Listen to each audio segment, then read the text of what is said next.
Hey everybody, this is Isaiah again. I know it's been a while since I've done any videos for you guys, but I'm back. Back for good. You know, I took a hiatus due to some issues that I had with some people. But, you know, sometimes in life you just got to let those things go to the wayside and just enjoy life. Enjoy what you do, enjoy what you love, and mine happens to be, first of all, my family, obviously. A lot of other things, but, you know, my hobbies have always been locomotive horns and guitars. I got quite a few guitars and amps and stuff like that, but you know, I've been into locomotive horn collecting for years, and this is one of my newest acquisitions, which is really exciting. It's a very, very, very special horn to a lot of people, actually. This is a K5la, and this one is a tagless, has a tagless manifold. It's got a big bore 5 bell. It's got the wide font back caps,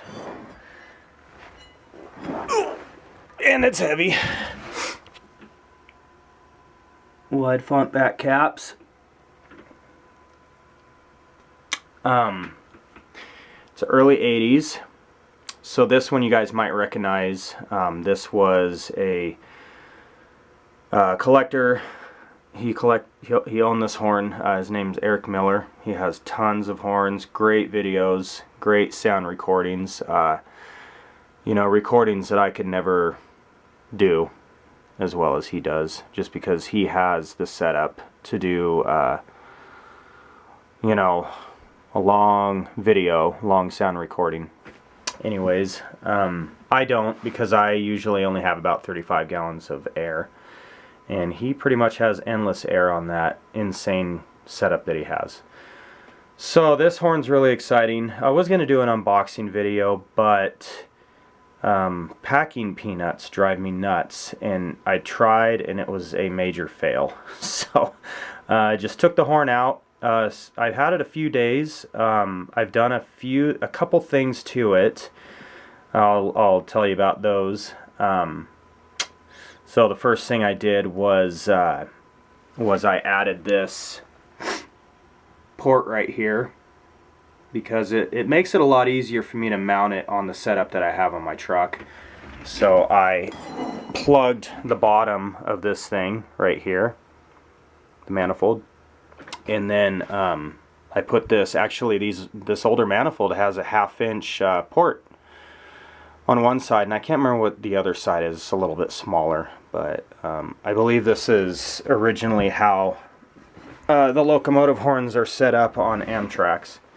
So you see this K5la right here. It's got the smaller port on both sides, which I wish that they would put a 1/2-inch, at least a 1/2-inch on that, in case you want to run it like that. But so I did that, repainted it, kind of close to this blue color, and then I actually took some of the diesel soot off of that over there, put it on my finger and on some swabs, and I just kind of, I don't know, just kind of weathered it a little bit just to try to make it, you know, help it match. And then on this horn, I believe it was this bolt broke off when Eric got this horn, and it was kind of repainted. It was kind of like a purplish color, so I decided to do the same thing that I did with that port, and just kind of weather it. I sprayed some blue paint over it, and then dabbed some diesel soot all over it with my finger, and you know, kind of while the paint's a little bit tacky, and then that way you can kind of get it to look halfway normal, as it would. So those are really the only two things that I've done. I will never be touching this horn besides that. No paint removal. It would be nice to have some bolts that looked original to the horn. Oh, I forgot to mention, this all has, every bell has the raised circles on them as well. So yeah, I won't be touching this thing. What's really cool is you guys get to see this thing up close. And I like sharing this kind of stuff. And this one's actually in really good shape.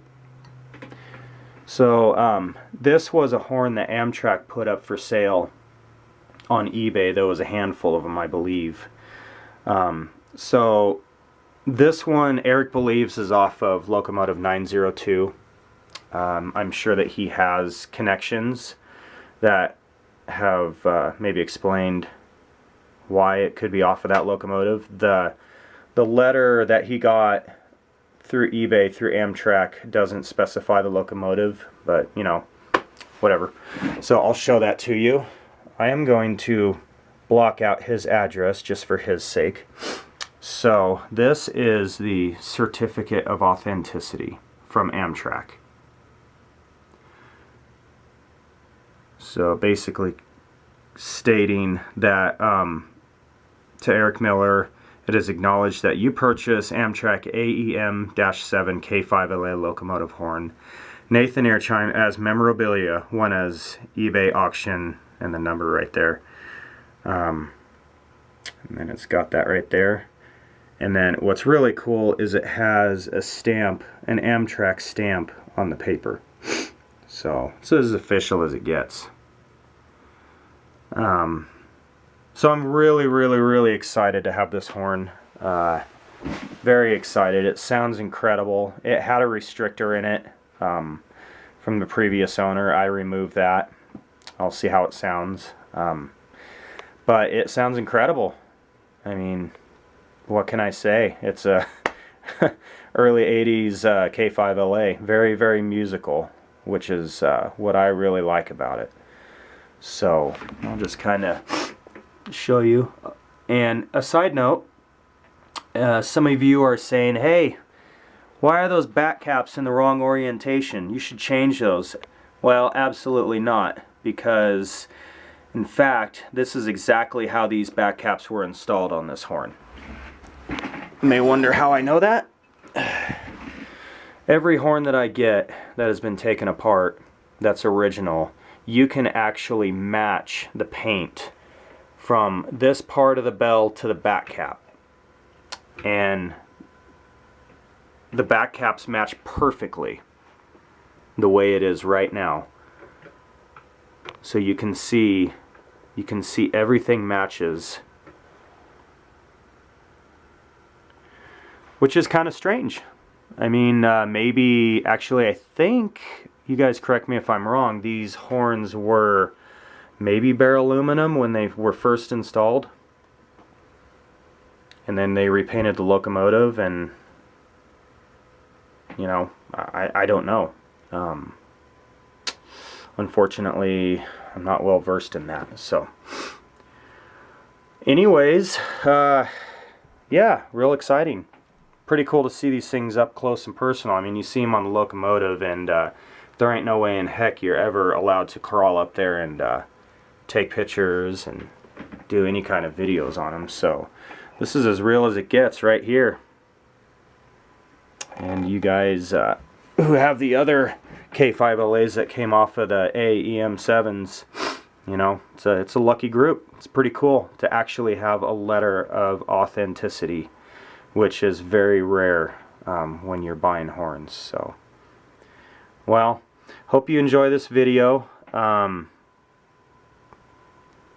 Yeah, there's nothing else I got to say about it. Enjoy the video, and you know, I'm back.